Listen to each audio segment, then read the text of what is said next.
Hi guys, welcome to another video of NKservices. Today we're going to be talking about the solar panels that I've got on my fan. I've had quite a number of inquiries. I've had the panels on for quite a while now. Many have asked how I've got on over the winter months, because as you know, 2018, coming into 2018 anyway, the winter has been absolutely abysmal. It's been wet, it's been cloudy, and we've not had a great deal of sun. So how have the solar panels been getting on? This is my 20 watt panel.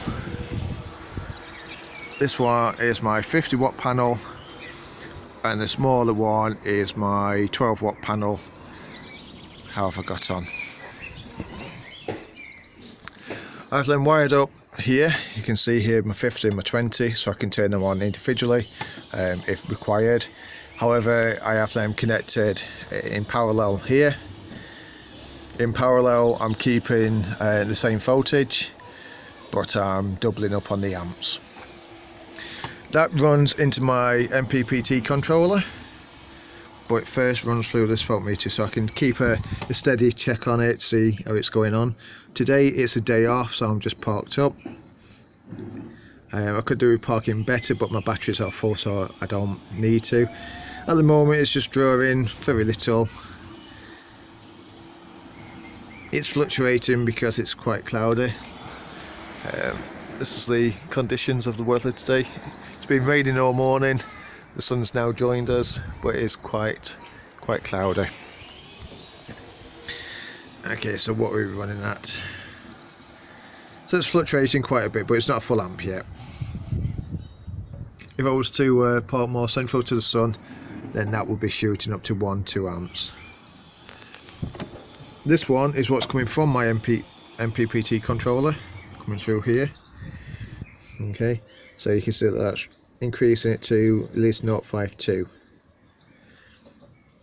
and then that runs again back down to my battery. Okay, so at the moment, what I've got coming through, let's have a quick look. Put this through. Okay, so I've got 21 volts coming in at the moment, 0.3 amps, but my battery is healthy anyway. Like I said, it's 14.5 volts at the moment. Okay, so that's not too bad.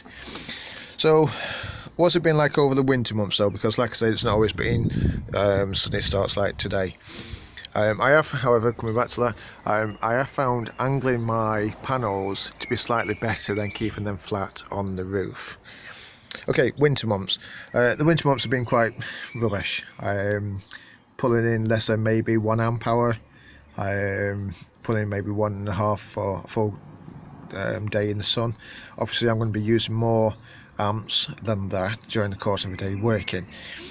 So solar panel usage alone this particular winter, last winter it wasn't a problem, this winter has proved to be quite a problem. Solar panel usage on its own, on the 70 watts that I've got, hasn't been that beneficial.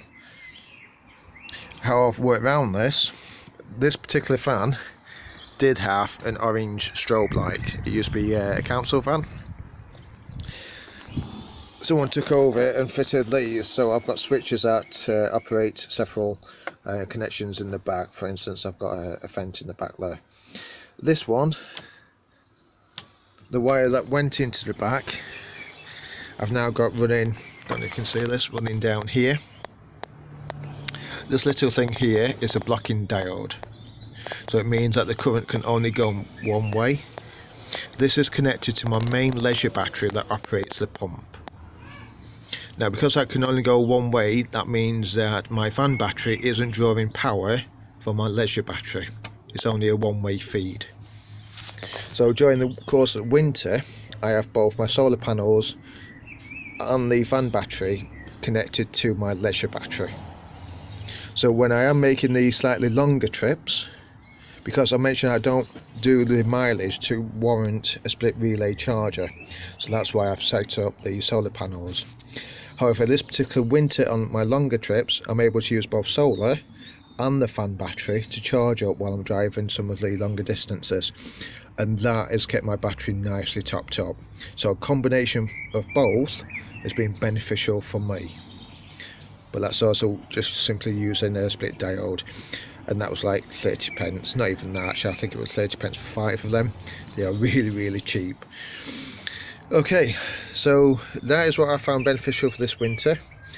An advantage of solar panels, like I mentioned, I've not used this for several weeks, my van battery. I've just been using solar. I've got a day off today. I've had the solar panels on, and I mentioned earlier my battery is nicely topped up at 14 volts anyway, so that is more than ideal. Let's see how I got on with the small battery. The smaller 12 volt battery is what comes running down here, on off switch for that. This charges up my small battery, which is located here, which is for my power up wheel at the back there. It's only a 12 watt panel, so the maximum amps it can bring in is just over 0.6. It won't increase any more than that because of the panel itself, but you can see that is at optimum. I am fetching in the maximum it can bring in, which is 0.61 amps. Okay, the bottom one, so at the moment the bottom one, keep watching, there we go, 0.18 amp hours at the moment. But again, this battery, I don't have a PMT or a MPPT controller on this one. I just simply watch out for the voltage. It's over 16 volts, so I need to turn that off. I've just got it turned on just to show you guys. But that small little solar panel is enough to keep my small little battery, there we go, that I use for the wheel, nicely topped up. That's all that's required, so I very rarely have to bench that one at all. Okay, so that's been the update on my solar panels. Thank you for watching.